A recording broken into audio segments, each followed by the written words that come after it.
రాజకీయాన్ని అడ్డం పెట్టుకొని ప్రజల్ని మోసం చేసి కాదా అని నేను అడుగుతున్నా. మరి ఈ మేనిఫెస్టోలు ప్రజల యొక్క హక్కు కాదా? మీకు ఓట్లేసినటువంటి ప్రజలు మిమ్మల్ని అడగకూడదా?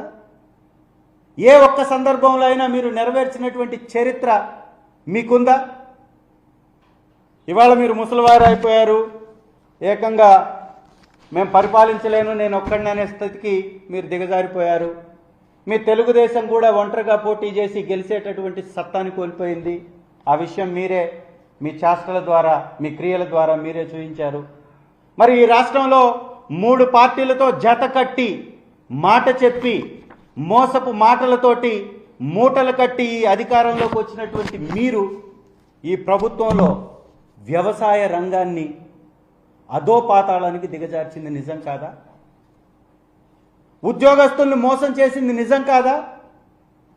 వ్యాపారస్తుల్ని మోసం చేసింది